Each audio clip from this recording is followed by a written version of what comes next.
लोग कानून हाथ में लेते हैं, वो आपके हिसाब से ठीक करते हैं? भाई, गौ रक्षा के लिए कानून हाथ में लेने के लिए हमको आदेश है। हमारे शास्त्र कहते हैं कि गौ हत्यारे को गोली मार दो, है आदेश। हमने अपने मन पे पत्थर रखा है और भारत की सरकार से अपेक्षा की है कि ये हमारे हृदय पर जो चोट है उसको दूर करेंगे। कानून दूर नहीं कर रहा है तो आखिर हिंदू कब तक ये सहता रहेगा? 75 से ज्यादा साल हो गए, हम छाती पे पत्थर रख करके बैठे हैं कि हमारी मां को मारा जा रहा है, कानून कुछ न कुछ हमारी मदद करेगा।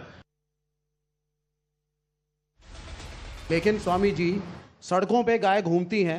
भाई, सड़कों पे गाय क्यों घूम रही है? सुन लीजिए जरा। क्योंकि आपने उसको पशु घोषित कर रखा है। और नहीं, और कूड़ा उसको पशु सूची से हटाइए, नहीं घूमेगी, हम गारंटी ले रहे हैं। हाँ, आपके कैमरे के माध्यम से रिकॉर्डिंग कर लीजिए। वो ठीक है, आप उसको पहले पशु सूची से हटा दीजिए, हम गारंटी ले रहे हैं, हम गारंटी ले रहे हैं, रिकॉर्डिंग करके रख लीजिए। लेकिन आप उसको पशु सूची से हटाइए। प्रेम कुमार जी को एक बार ले आऊं, उसके बाद अवनीश जी आप आइएगा। एक्स्ट्रा कॉन्स्टिट्यूशनल नहीं हो जाएगा अगर हर नागरिक, हर आप तो हिंदू धर्म के हर नागरिक नहीं, बहुमत। देखिए, आप हर नागरिक हमारी बात मत करिए जी। जो बहुमत का फैसला होता है आप वाले सिस्टम में वही माना जाता है। जिसके पास एक ज्यादा वोट आ जाएगा वो लाखों वोटों को व्यर्थ बना करके स्वयं जीत जाएगा। लेकिन कॉन्स्टिट्यूशन क्या है? बहुमत ही तो कॉन्स्टिट्यूशन है। पुलिस, बहुमत अगर होगा कॉन्स्टिट्यूशन बदल लोगे आप। लेकिन गौरक्षक दल, कॉन्स्टिट्यूशन बदलने के लिए 400 पार की बात कही जा रही थी ना। आपके पास बहुमत हो, कॉन्स्टिट्यूशन भी बदल लीजिए। आपने 100 बार से ज्यादा बदल लिया है कॉन्स्टिट्यूशन को बहुमत के कारण। तो आप बहुमत की आवाज को कैसे दबा सकते हैं? ये बहुमत की आवाज है कि गाय की हत्या नहीं होनी चाहिए, बहुमत की आवाज है। आप इसकी उपेक्षा नहीं कर सकते। लेकिन इस देश में कोर्ट भी है, वकील भी है, कोर्ट है, पुलिस तो हम भी है। कहाँ कह रहे हैं? तो गौरक्षक दल अगर इनको साइड करके खुद न्याय करने लगेंगे, हाँ, खुद न्याय करेगा। आप अपने कानून के है। अनुसार उनके ऊपर मुकदमा चलाइए। हम उसको मान रहे हैं कि हम जिस देश में हैं उसका कानून मानेंगे। हम भारत में हैं, भारत का जो कानून है कि अगर हमने हत्या की है तो उसके लिए हमको दंड जो तय मिले, वही तो हम कह रहे हैं कि उस व्यक्ति से गोली चल गई, उसने कहा कि मुझसे गलती हो गई है, इससे ज्यादा क्या करेगा वो? स्वामी जी, लेकिन वो कानून को पालन ही तो कर रहा है, और क्या कर रहा है? स्वामी जी, अगर आप कह रहे हैं कि शास्त्र के हिसाब से चलना चाहिए तो दूसरे धर्मों के भी तो शास्त्र हैं, वो अपने हिसाब से चलेंगे। हाँ, तो चले ना, कहाँ मना कर रहे हैं? हम कहाँ मना कर रहे हैं? बिल्कुल हम यही चाहते हैं कि वो भी अपने शास्त्र के अनुसार चलें। क्यों नहीं अपने शास्त्र के अनुसार चलते हैं? उनके शास्त्र में लिखा रहा है कि सबसे उत्तम निवास वो है जहां पर पूरी तरह से इस्लाम हो। तो पूरी तरह से जहां इस्लाम है वहां क्यों नहीं चले जाते हैं? बताओ, हमारे बीच में क्यों रह रहे हैं वो? यही तो सवाल है। वो पूरी तरह से अपने धर्म का पालन करें, इसी के लिए 57 देश बना लिए उन्होंने। नहीं, लेकिन देश तो और अपने चले जाए वहां पे पालन करें। और वक्फ बोर्ड के नाम पे जहां पे नहीं है वहां चले जाएं और जमीनों को एनक्रोच कर लें। क्या चीज? वक्फ बोर्ड के नाम पे जमीनें। भाई, हमारा वही कहना है कि उनको ऐसे जहां पर उनके धर्म के अनुसार का वातावरण नहीं, उनको क्यों रहना चाहिए? विशेष करके तब जब धर्म के नाम पे उन्होंने हमारे देश का एक टुकड़ा बांट लिया। तो फिर वो दारुल हरम वाला जो कॉन्सेप्ट है वो फिर उसका क्या? वही हम कह रहे हैं कि उनको अपने धर्म के अनुसार रहने की छूट है, लेकिन वो अपने वातावरण में जाके करे, वो हमारे वातावरण में हमको रहने दे। प्रेम कुमार जी को लाता हूं मैं इसमें। प्रेम कुमार जी, शंकराचार्य जी ने कई हेडलाइंस दिए हैं आज की बातचीत में। गो हत्या क्या है? गो हत्या पर आप कह रहे हैं बलि देना, किसी को मांस के हिसाब से, खाने के हिसाब से पशु की हत्या करना, गाय की हत्या करना, गाय के संदर्भ में गो हत्या, सिर्फ यही गो हत्या है क्या? भूखे गौशालाओं में मरती हुई गायें ये गो हत्या नहीं है? इसके लिए कभी आपने कोई आवाज नहीं? क्यों गाय गौशालाएं में गायों की हत्या, मौत, वो हत्या मैं मानता हूं, लेकिन वो गो हत्या नहीं है क्या? उस पर भी तो कोई दृष्टि होनी चाहिए। मैं एक और सवाल रखता हूं, मेरी आवाज में थोड़ी तलखी आ रही है, मैं क्षमा मांगता हूं, लेकिन और भी बात आ रही है। नहीं, जैसे आपके मन में भाव है वैसे ही व्यक्त करिए, हम इसका स्वागत करते हैं। ठीक है। मैं धन्यवाद। एक साथ साथ और भी बातें हैं।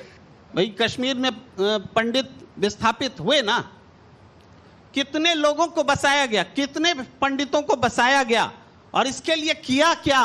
एक हिंदू धर्म के शंकराचार्य के नाते हिंदू पंडितों को वहां बसाने में क्या किया गया? आपका क्या योगदान रहा? सरकार को जवाबदेह बनाने के लिए आपने क्या किया?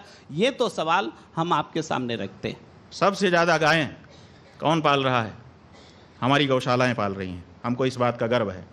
और आप ये मत कहिए कि व्यक्तिगत मेरे नाम से कितनी संपत्ति है, वही संपत्ति मेरी है। हिंदू धर्म का जहाँ जहाँ जो कुछ भी अवस्थापन है वो सब हमारा है, शंकराचार्य होने के नाते। जितनी गौशालाएं हैं वो सब हमारी हैं और हम वहाँ पर गौओं की रक्षा कर रहे हैं। जो गौएं मरी हैं, जिसकी रिपोर्टिंग आपके पत्रकारों ने की है, 99% वो गौशालाएं हैं जिनमें सरकारी अनुदान आ रहा है। उन गौशालाओं में गाय की हालत खराब हुई जब आपने कहा कि हम इस गौशाला में अनुदान करेंगे। अनुदान का जो पैसा है वो भ्रष्टाचार की भेंट चढ़ गया और गाय मर गई। आप निकाल लीजिए, सारी रिपोर्टिंग निकाल लीजिए। कौन दोषी है आपके हिसाब से और कौन ज्यादा दोषी? हम ये कह रहे हैं कि आप हमसे ये पूछ रहे हैं कि नाग अच्छा कि सांप अच्छा, बताइए। आप पैसा फंसा रहे हैं कि किसी का भी नाम ले दें और हमको काट ले। ये दोनों तरफ हम कह रहे हैं ना, 78 साल से ये पीड़ा हमारी किसी ने वो कह रहे हैं कि नाग अच्छा या सांप अच्छा पूछने के पीछे एक कारण है। अब निजेश जी क्या कारण है? हाँ, क्या कारण? अभी आप सर्वाधिक प्रतिष्ठित पद पर हैं आप, लेकिन संन्यास धर्म करने से पहले, स्वीकार करने से पहले आपका एक पार्टी से संबंध रहा, तो शायद नहीं, ये भी हमारा किसी पार्टी से कोई संबंध नहीं रहा। शायद आपने छात्र संघ का चुनाव, हाँ वो ठीक है, वो छात्र संघ का चुनाव लड़ा आपने संपूर्ण संस्कृत विश्वविद्यालय में, एक पार्टी से, मतलब एक पार्टी की छात्र इकाई के उससे टिकट से लड़ा था। सही है, तो ये एक कारण है। एक स्पष्ट बोलिए, आप क्या कहना चाह रहे हैं? कि मतलब उस समय, आज मैं, स्वामी जी हमारे लिए बहुत ही सम्मानित हैं, लेकिन एक समय जब छात्र जीवन में थे तो उस समय NSVI की टिकट पर आप वहां पर छात्र संघ के, देखिए ये कितना बड़ा झूठ, इतना बड़ा विद्वान पत्रकार बोल रहा है। नहीं, कितना बड़ा झूठ बोल रहा है ये पत्रकार। अच्छा, ये RSS नहीं, आप हमको प्रमाण दो कि हम NSVI से कैंडिडेट थे। एक संघ के हैं, छात्र संघ संघ के हैं, लेकिन झूठ बोल रहे हैं। छात्र संघ के झूठ बोल रहे हैं। तो ये भी अच्छी बात है कि अगर ये बात कहीं विमर्श में थी हम या है और आपने सामने रखा, कब कैंडिडेट, तो ये भी अच्छी बात है। नहीं, छात्र संघ के नहीं, हम झूठ नहीं स्वीकार कर सकते। छात्र संघ का अध्यक्ष का चुनाव लड़े थे। एक सेकंड, आपने कहा कि NSVI के कैंडिडेट हम कब रहे, ये प्रमाणित करें। छात्र संघ के अध्यक्ष का नहीं तो माफी मांगे झूठ फैलाने के लिए। छात्र संघ IT सेल का काम कर रहे हैं, गलत बात है ये। पार्टी झूठ नहीं बोलना चाहिए। NSUI से कोई भी जो बड़ा आदमी है वो झूठ बोलेगा, वो छोटा हो जाएगा। छात्र संघ, ऐसा मत करिए, आपका हम सम्मान कर रहे हैं। आपने छात्र संघ का चुनाव लड़ा था, मैं ये कह रहा हूं। भाई छात्र संघ का हमने चुनाव लड़ा था, विद्यार्थी परिषद से लड़ा था। अब बताइए, और अब तो विद्यार्थी परिषद का कैंडिडेट था मैं, विद्यार्थी परिषद से मैंने चुनाव लड़ा है। अब बताइए, वो भी एक पार्टी थी ना? ठीक है, पार्टी थी, हम कहाँ, वो भी एक पार्टी थी ना सर? हम तो झूठ बोलने पर आपको कह रहे हैं। नहीं, वो भी एक राजनीतिक दल ठीक है, तो ये तो और भी, क्योंकि विमर्श ये चलाया जा रहा है, आप लोग ये बताते हैं कि ये छात्र इकाई है, राजनीति से इसका कोई लेना देना नहीं। ज्ञानशील एकता परिषद की विशेषता, ज्ञानशील और एकता के लिए हम परिषद में गए थे, राजनीति करने के लिए नहीं गए थे। और आप अगर विद्यार्थी परिषद के ऊपर ये कहते हैं कि वो भी राजनीतिक इकाई है, तो आप इसका मतलब कि अभी राष्ट्र ही नहीं जानते हैं।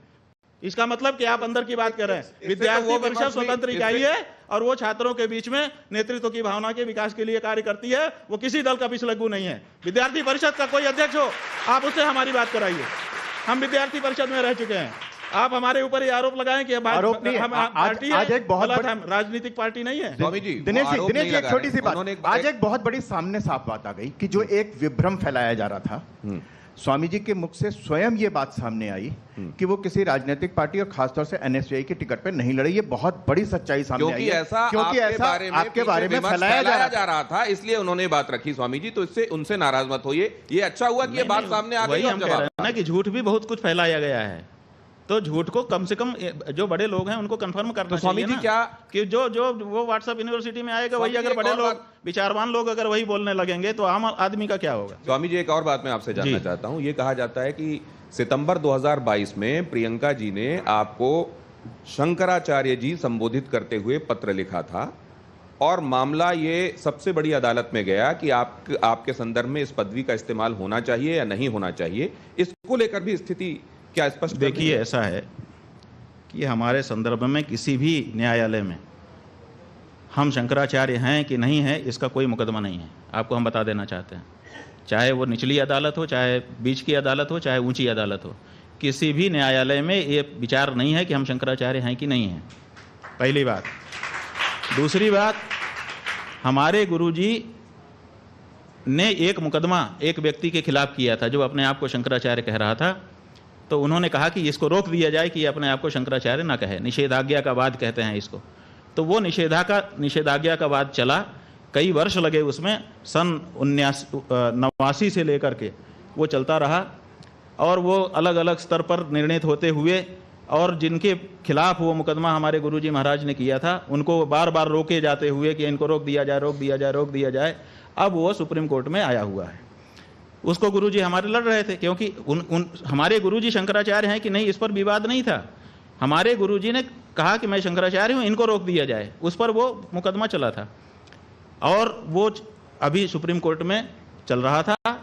उसको लिंगर ऑन टैक्टिस की जा रही है, क्योंकि जो प्रतिपक्षी थे हमारे गुरुजी के सामने, वो सिद्ध हो गया कि वो सन्यासी नहीं है। जहाँ तक प्रियंका गांधी के पत्र की है, तो जब हमको शंकराचार्य पद पर अधिष्ठित किया गया तो देश के बहुत बड़े बड़े लोगों ने और हमारे जो सामान्य भक्त लोग हैं उन सब ने अपने अपने ढंग से, बहुत सारे लोग, लाखों लोग वहाँ इकट्ठा हुए। उसके बाद हजारों लोगों ने पार्टिसिपेट किया, सैकड़ों लोगों ने पत्र लिखे,